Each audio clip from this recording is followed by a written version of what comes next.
আর নতুন যে নিয়মগুলি হয়েছে মায়ের মন্দিরে এবং মায়ের ফোন নাম্বার পরিবর্তন হয়েছে, তো সেসব তথ্য আমি আজকে এই ভিডিওতে দেবো এবং মায়ের কাছ থেকে জানবো যে স্বামী স্ত্রী বিচ্ছেদের মিলন কী উপায় রয়েছে এবং ভালোবাসার ক্ষেত্রে কী উপায় রয়েছে, যেটাকে বলা হচ্ছে লাভ প্রবলেমের কী সমস্যার সমাধান রয়েছে এবং যে মায়েদের সন্তান হচ্ছে না সেই মায়েরাও কিন্তু এই মন্দিরে আসতে পারেন। মায়ের কাছে এলে কিন্তু একটু নিয়মটা করা আছে, সেই নিয়মটা যদি আপনারা পালন করেন অবশ্যই আপনাদের সন্তান হবে। এবং যারা চাকরির ক্ষেত্রে আসতে চাইছেন অবশ্যই মায়ের মন্দিরে আসতে পারেন। মা কিন্তু খুবই জাগ্রত এবং জীবন্ত, কারণ মায়ের কাছে ভক্তি আর মনস্কামনা নিয়ে এলে, ভালোবাসা নিয়ে এলে অবশ্যই আপনার সমস্যার সমাধান কিন্তু মা করে দেবে এই মন্দির থেকে। কিন্তু মায়ের কাছে একটু ধৈর্য ধরতে হবে এবং কাকুলি মায়ের উপর বিশ্বাস রাখতে হবে, এই মনসা মায়ের উপর বিশ্বাস রাখতে হবে, তবেই কিন্তু আপনাদের সমস্যার সমাধান হবে। এবং আরেকটা কথা বলি, আমার চ্যানেলে যারা নতুন নতুন অবশ্যই আমাদের চ্যানেলকে সাবস্ক্রাইব করে রাখবেন এবং ভিডিওটিতে লাইক কমেন্ট শেয়ার করে যাবেন, যাতে আপনার দ্বারা আরেকজন উপকৃত হতে পারে। একটা কথা বলি, মায়ের মন্দির খোলা থাকে শনিবার এবং মঙ্গলবার, আর প্রত্যেক অমাবস্যা এবং পূর্ণিমাতে মায়ের মন্দির খোলা থাকে। আর মা কিন্তু ভক্ত ওই দিনগুলোতেই মা ভক্ত দেখে, দুপুর থেকে কিন্তু মা ভক্ত দেখা শুরু করে দেয় এবং ভক্তের কিন্তু বহু লাইনও পড়ে। তো যারা দূর থেকে দেখছেন অবশ্যই তারা তাড়াতাড়ি আসার চেষ্টা করবেন এবং মায়ের সাথে ফোনেও আপনারা যোগাযোগ করে কথা বলতে পারেন। এবং মা কিন্তু ফোনে টুকটাক কাজ যে কর্মীগুলো আছে ঝেড়ে দেওয়ার কাজ কিন্তু মা ফোনে করে দেয়, অথবা কারো বাচ্চার জ্বর হয়েছে বা কারো কোনো সমস্যা হয়েছে ছোটোখাটো, সেগুলো কিন্তু ফোনের দ্বারাই সমস্যার সমাধান করে দেয়। কিন্তু বড় কাজ করতে গেলে বা বড় সমস্যা হলে কিন্তু মায়ের মন্দিরে আসতে হবে, মায়ের কিন্তু এটাই আদেশ। তো চলুন এরপর মায়ের সাথে কথা বলবো।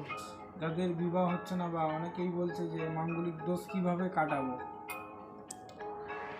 মাঙ্গলিক দোষ কাটানোর পদ্ধতি অনেক রকম আছে। মায়ের কাছে তো আর তান্ত্রিক মতে মাঙ্গলিক দোষ কাটানো হয় না, সেগুলো মায়ের কিছু উদ্দেশ্যে কাটানো হয়। সেই সমস্ত দোষ কাটালে পরে নিয়ম করতে হবে, সেই নিয়মগুলো বলে দেবো, সেগুলো যদি কেউ পালন করতে পারে নিয়মিতভাবে, তা আশা করি তার মাঙ্গলিকটা কেটে যায়। তা সেটার জন্য সমস্ত রকমই হয় কাজ এখানে, কিন্তু যেটা করতে গেলে অনেক সময় অনেক জায়গায় অনেক তান্ত্রিক না, যেটা বলছে অ্যাস্ট্রোলজার যারা আছে, তারা অন্য নিয়মে অন্যভাবে তারা করায়, তারা প্রচুর টাকা পয়সা নিয়ে অনেক রকম কাজ করায়। কিন্তু মায়ের কাছে তো সেটা নয়, মায়ের কাছে কিছু নীতি থাকে, কিছু নিয়ম থাকে, সেই নিয়মগুলো পালন করতে হয়। পালন করে নিয়মিত কাজ করলে ধীরে ধীরে ওগুলো 3 মাস 6 মাস এরকম টাইম লেগে যায়, তারপরে আস্তে আস্তে কেটে বিয়ের যোগ তাদের আবার হয়ে যায়। মাঙ্গলিক দোষ মানে হচ্ছে মঙ্গল গ্রহর জন্য তার খারাপ, সেই জন্য মঙ্গলবার নিরামিষ খেতে হয়। তারপর তোমার কিছু কিছু নিয়ম আছে যে সবার ক্ষেত্রে সমান হয় না, কিছু কিছু মানুষের ক্ষেত্রে কিছু কিছু কাজ দেওয়া হয়। যেমন অশ্বত্থ গাছে, বট অশ্বত্থ গাছে লাল হলুদ সুতো বাঁধতে হয় প্রতি মঙ্গলবার উপোস থেকে, এরকম কিছু নিয়ম আছে।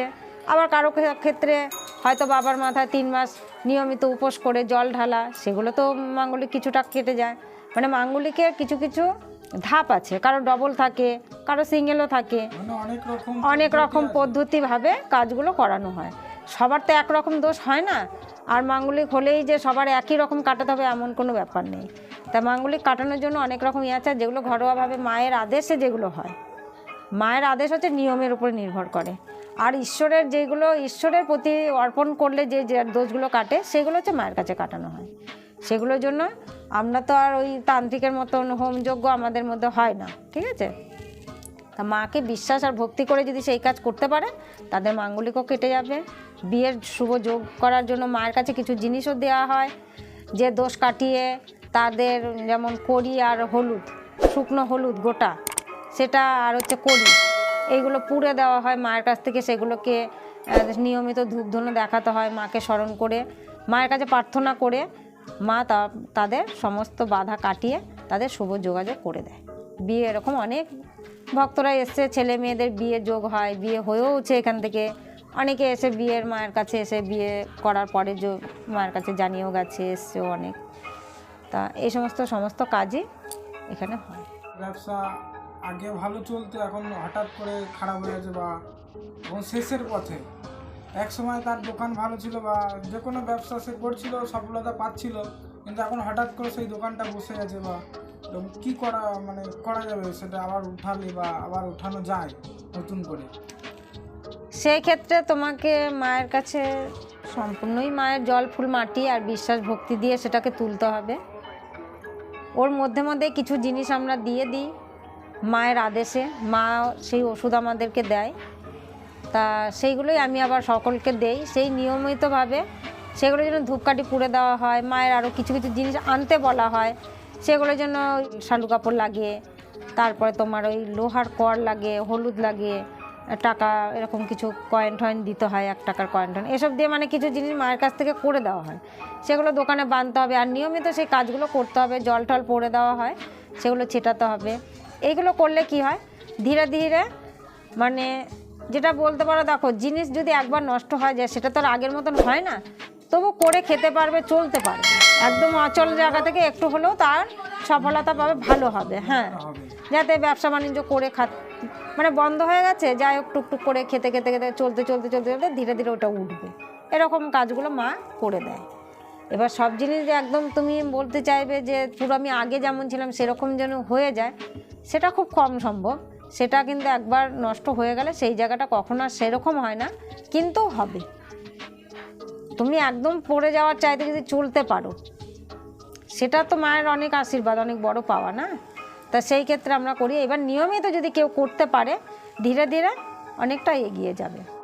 শনিবার দিনকে একটু প্রদীপ জ্বালিয়ে সর্ষের তেল দিয়ে একটু কালো তিল দিয়ে তুলসীতলার পাশে বা অথবা শনি মন্দিরে দিলে পরে অনেক উপকার পাওয়া যায় এইগুলোর জন্য, ব্যবসা বাণিজ্য বা সংসারে শান্তির জন্য। তারপর প্রতি বৃহস্পতিবার যেমন একটু আর্থিক সমস্যার জন্য বৃহস্পতিবার মা লক্ষ্মীর পুজো করা, মা লক্ষ্মীর কাছে প্রতিদিন 1টা করে কয়েন, 1টা করে টাকা, তার রোজগারের টাকা থেকে 1টা করে টাকা প্রতিদিন মা লক্ষ্মীর চরণে মানে ঘটের পাশে মায়ের কাছে রেখে দিতে পারে। এইগুলোতে কি হয়, মা লক্ষ্মীর আশীর্বাদ পাওয়া যায়, তাতে আর্থিক সমস্যা থেকে অনেকটা শান্তি আসে, ভালো হয় আর কি। এই সমস্ত নিয়মগুলো করলে অনেক কিছু ভালো হয় সংসারে। সম্পূর্ণটা নিজেকে চেষ্টা করে আর্থিক সমস্যা থেকে উঠতে হয়, নিজেকে নিষ্ঠাভাবে থাকলে পরে তাতে অনেক কিছু সমস্যার সমাধান হয়। যেগুলো মায়ের কাছ থেকে সমস্ত কিছু আমাদের পাওয়া, মায়ের আদেশেই আমাদের চলা, আর মা আমাদেরকে যা বলে আমাকে সেটাই আমি করি। আর ভক্তদের বিশ্বাস ভক্তি দিয়ে যদি মায়ের কাছে নিতে পারে, মা অবশ্যই তাদের কাজ করবে। তবে করলে পরে সফলতা মা অবশ্যই দেবে, এইটুকু আমি কাজ করতে যাচ্ছে কিন্তু সে সফলতা পাচ্ছে না। অনেক চেষ্টার পরেও সে হ্যাঁ, সেই ক্ষেত্রে তোমার যেমন শনিবারটা নিরামিষ খেতে হবে, শনিবার দিনকে নিয়মিতভাবে যেমন ধূপকাঠি মোমবাতি গৌরাজের উদ্দেশ্যে জ্বালাতে হবে। এই যেমন এইমাত্রই বললাম প্রদীপ জ্বালানোর কথা, এগুলো হচ্ছে বাধা কাটানো শনিবারের দিনগুলো।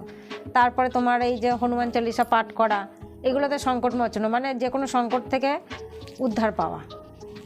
এই সমস্যাগুলোকে কাটানোর জন্যই বলা হয় যে এই প্রতি মঙ্গলবার দিন তোমার এই এটাকে কী বলে, বজরংবলী, যেমন ওই হনুমান চালিসা পাঠ করা, প্রতি শনিবার দিনকে গৃহরাজের মন্দিরে একটি করে প্রদীপ জ্বালানো,